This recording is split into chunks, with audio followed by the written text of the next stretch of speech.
France ने छोटी दूरी की फ्लाइट्स को बैन कर दिया है। अब अगर आपको 400-500 किलोमीटर की यात्रा करनी है तो केवल ट्रेन या कार से कर सकते हैं। क्या इस तरह का बैन सेंसिबल है? Does it effect pollution? Actually बहुत बड़ा इंपैक्ट इसका होता है या नहीं, इस बात को हम जानेंगे। और क्या भविष्य में फ्लाइट इंडस्ट्री या एविएशन इंडस्ट्री पॉल्यूशन को कम कर पाएगी या नहीं, इन सभी पॉइंट्स को हम डिस्कस करेंगे। एनवायरमेंट के पॉइंट ऑफ व्यू से एक बहुत इंपॉर्टेंट लेक्चर रहने वाला है, तो इसको ध्यान से देखिए। इसमें जो मैं रेलेवेंट पॉइंट्स बता रहा हूं उनको ट्राई कीजिए कि आप नोट डाउन करें। अगर आप मेरे लेक्चर के अपडेट्स प्राप्त करना चाहते हैं तो टेलीग्राम चैनल पर मुझसे जुड़ सकते हैं।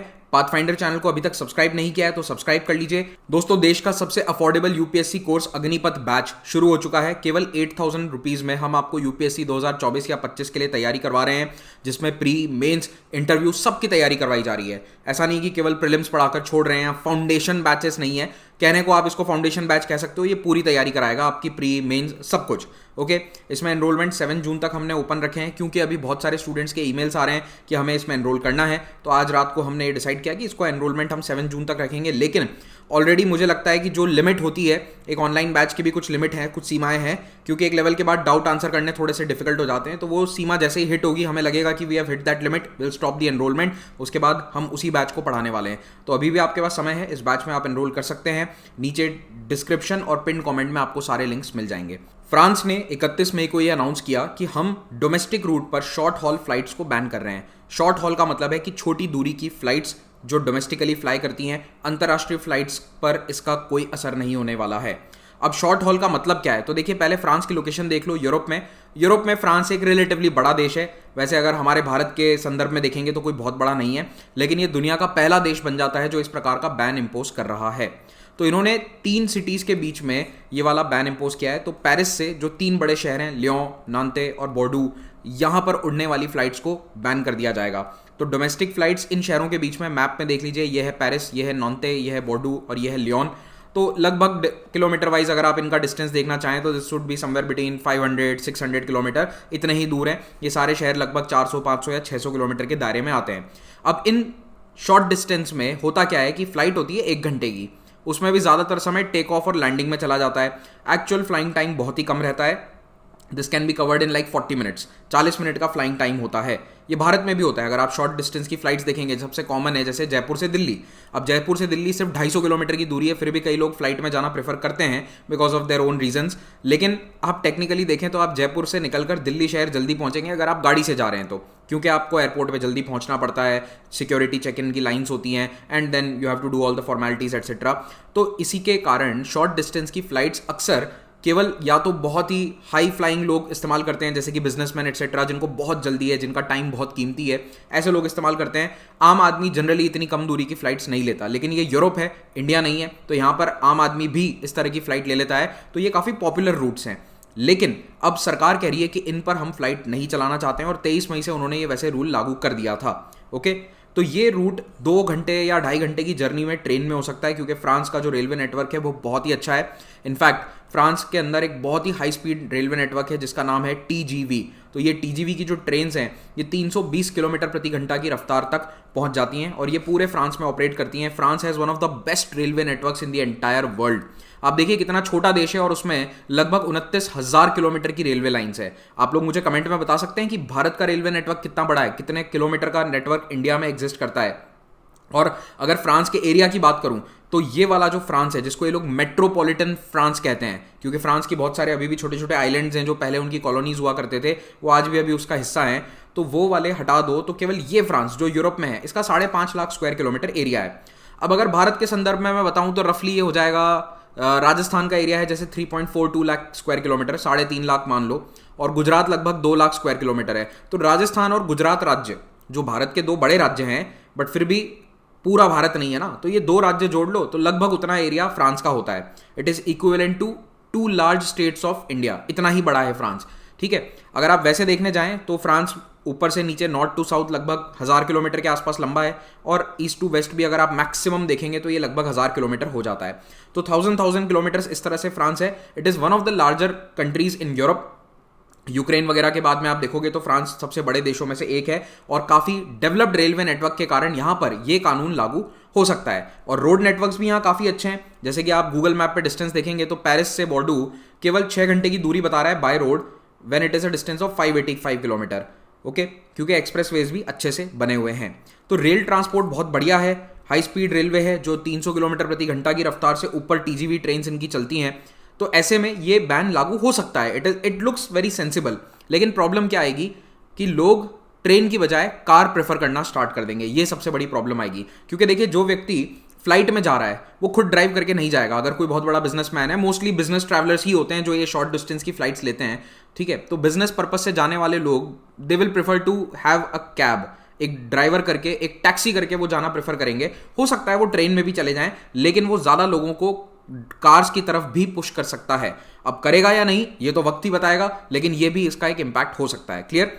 अब बात करते हैं कार्बन एमिशन की जो एयर ट्रांसपोर्ट से निकलते हैं। देखिए, globally air transport 2% carbon dioxide उत्सर्जन का जिम्मेदार है। अगर पूरी दुनिया में 100% पॉल्यूशन हो रहा है तो उसमें से 2% CO2 का पॉल्यूशन कौन कर रहा है? एयरलाइन इंडस्ट्री कर रही है पूरी दुनिया की। अब दोस्तों, क्या पूरी दुनिया के फ्लाइट ट्रैफिक में ये केवल 3 शहरों के बीच की फ्लाइट जो फ्रांस के द्वारा बैन करी गई है ये इंपैक्ट करेगी? तो देखिए, थोड़ा बहुत इंपैक्ट तो आएगा, क्योंकि फ्रांस या यूरोप में एयरलाइन डेंसिटी या फिर नंबर ऑफ फ्लाइट्स बहुत ज़्यादा हैं। आप इस लाइव ट्रैकिंग मैप में देख सकते हैं कि फ्रांस में इस वक्त कितनी सारी फ्लाइट्स उड़ रही हैं। ये सारे वो प्लेन्स हैं जो हवा में हैं, इनको आप ट्रैक कर सकते हैं। और इसको कंपेयर करिए डेवलपिंग वर्ल्ड से। वैसे हालांकि इस वक्त जब मैं भारत में ये वीडियो बना रहा हूँ तो रात हो रही है, तो थोड़ी फ्लाइट्स की संख्या कम है, लेकिन हमारे यहाँ पे डेंसिटी रिलेटिवली यूरोप से कम ही है। अगर दिन के समय को आप यूएस में ट्रैक करना चाहे तो आप वैसे भी देख सकते हैं कि यूरोप और यूएस जो है ये 2 सबसे ज़्यादा फ्लाइट्स वाले जोन्स हैं। यहाँ पर बहुत सारी फ्लाइट्स होती हैं, तो थोड़ा सा इंपैक्ट शायद आ सकता है, लेकिन ये 3-4 शहरों के बीच में हार्डली 30 या 40 फ्लाइट्स होंगी। वो ओवरऑल ग्लोबल एविएशन के अंदर आप देखेंगे तो ज़्यादा बड़ा इंपैक्ट नहीं करेंगी। But it is a start. धीरे धीरे दूसरे देश भी इसको फॉलो करना स्टार्ट करेंगे, तब फिर इंपैक्ट आएगा। बूंद बूंद से सागर भरता है, तो ये फ्रांस ने अपनी तरफ से बूंद गिरा दिया है सागर में कि हमने तो शुरुआत कर दी है, बाकी सभी लोग भी आ जाएं। लेकिन जैसा मैंने पहले कहा था कि ये कोई ज़रूरी नहीं है कि सभी लोग ट्रेन के माध्यम से जाएं। हो सकता है कि कुछ लोग अपनी प्राइवेट कार्स लेकर ट्रैवल करना स्टार्ट कर दें, तो ऐसे में ये निर्णय उल्टा पड़ सकता है। क्योंकि फ्लाइट में जब 200-300 लोग एक साथ सफर करते हैं ना, तो जितना भी एमिशन होता है वो कार के मुकाबले तो कम ही होगा, क्योंकि 300 लोग अपनी अपनी गाड़ियां लेकर जाएंगे तो डेफिनेटली बहुत ज़्यादा एमिशंस होने वाला है। तो इसीलिए क्रिटिक्स कह रहे हैं कि कहीं ये उल्टा दाम ना पड़ जाए। ओके, तो उम्मीद बस यही है कि ये लोग ट्रेन इस्तेमाल करना स्टार्ट कर देंगे बजाय कार्स के। अब जहां तक बात है कार्बन एमिशंस और उनके टारगेट की, तो ये हमारे लिए यूपीएससी पॉइंट ऑफ व्यू से बहुत ही इंपॉर्टेंट है। तो देखिए, कार्बन न्यूट्रल बनना इस वक्त सबका गोल है, और कार्बन न्यूट्रल के लिए फ्रांस कह रहा है कि हमें ग्रीन हाउस गैस एमिशंस को 55% कम करना है। एक्चुअली फ्रांस नहीं बल्कि पूरा यूरोपियन कमीशन कह रहा है। तो ईयू का टारगेट है कि ग्रीन हाउस गैस एमिशंस को 55% कम कर दिया जाए 2030 आते आते। और ये सब कहाँ तय किया गया था? ये भी पेरिस में ही तय हुआ था 2015 में। तो इन्होंने तय किया कि 55% कट डाउन करेंगे 2030 तक, और 2050 तक कार्बन न्यूट्रल बन जाएंगे, यानी कि जितना कार्बन एमिट किया जा रहा है उतना ही एब्जॉर्ब किया जा रहा है। ठीक है, सिक्वेस्ट्रेशन या जो भी पूरा है वो यूरोप का कार्बन जीरो है, नेट बैलेंस उनका जीरो होगा, ये यूरोप का टारगेट है। अब फ्रांस का कार्बन फुटप्रिंट अगर हम देखें तो इस वक्त यूरोप में वो चौथे नंबर पर आता है। हाईएस्ट पोल्यूटर या सबसे बड़े पोल्यूटर हैं जर्मनी, फिर इटली, फिर पोलैंड, उसके बाद चौथे नंबर पर आता है फ्रांस। फ्रांस का टारगेट ये है कि अपने राष्ट्र की धरती पर ये 2050 तक ग्रीन हाउस गैस एमिशंस को नेट जीरो कर दे। लेकिन इस टारगेट को अचीव करने के लिए क्लाइमेट एक्टिविस्ट कह रहे हैं कि सबसे पहले यूरोपियन देशों को प्राइवेट जेट्स बंद कर देने चाहिए।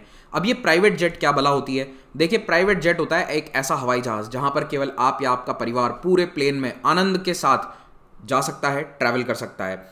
आप 2 या 4 या 5 लोग हो सकते हैं और अपना प्राइवेट जेट लेकर आप जा सकते हैं, ठीक है। लेकिन 4 या 5 लोगों के लिए कार्बन एमिशन उतना ही हो रहा है जितना शायद 100 लोगों के लिए होता। इसीलिए प्राइवेट जेट को बहुत ही ज़्यादा कार्बन एमिटिंग सोर्स माना जाता है। रिसेंटली ग्रीन पीस के कुछ एक्टिविस्ट ने प्रोटेस्ट किया था जेनीवा में, उन्होंने फ्लाइट्स के आगे इस तरह से धरना प्रदर्शन किया। ये प्राइवेट जेट है, एक छोटा एयरक्राफ्ट है, उसके आगे आकर ये लोग बैठ गए थे कि हम इन्हें नहीं उड़ने देंगे, और फिर इन्हें अरेस्ट कर लिया गया था। तो अभी प्राइवेट जेट्स पे क्रैकडाउन हो रहा है, जैसे कि कई देश हैं, फ्रांस, नेदरलैंड्स, ऑस्ट्रिया, आयरलैंड, ये यूरोपियन यूनियन को कह रहे हैं कि आप प्राइवेट जेट्स को रोकने के लिए कुछ ना कुछ कानून बनाइए, और अपने देशों के अंदर ये प्राइवेट जेट्स को रोक रहे हैं। यूरोप के सबसे बिजिएस्ट एयरपोर्ट्स में से एक एम्स्टरडैम का शिपोल एयरपोर्ट, इसने कुछ ही समय पहले प्राइवेट जेट्स को बैन कर दिया है। ना ही कोई छोटे एयरक्राफ्ट यहाँ लैंड कर सकते हैं। छोटे एयरक्राफ्ट से मतलब वही प्राइवेट जेट या बिजनेस प्लेन है जिसमें 1 या 2 लोग ट्रैवल करते हैं। बड़े बड़े बिलियनर्स जो हैं वो इकोनॉमी क्लास में ट्रैवल नहीं करते, they have their own private jets, तो ऐसे लोगों की फ्लाइट सब शिपोल पे नहीं उतर सकती। और ये ट्रेंड बढ़ता जाएगा स्लोली एंड स्टेडीली। बड़े एयरपोर्ट्स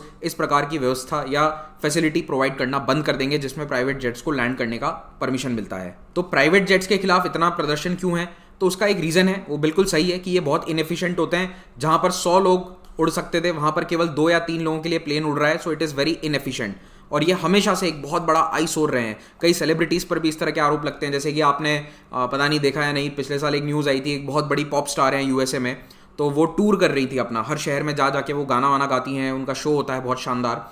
तो उन पर भी आरोप लगे कि आप हर शहर में प्राइवेट जेट से ट्रैवल करते हैं, आपकी टीम पूरी बस से आती है, आप प्राइवेट जेट से जाते हो, तो ये बहुत बड़ा कार्बन एमिटिंग सोर्स है, ऐसा नहीं होना चाहिए। ठीक है, तो प्राइवेट जेट्स के खिलाफ धीरे धीरे आवाज़ उठती जा रही है, because they are 5 to 14 times more polluting per passenger than commercial planes. और ट्रेन के मुकाबले तो ये 50 गुना ज़्यादा पोल्यूशन करते हैं।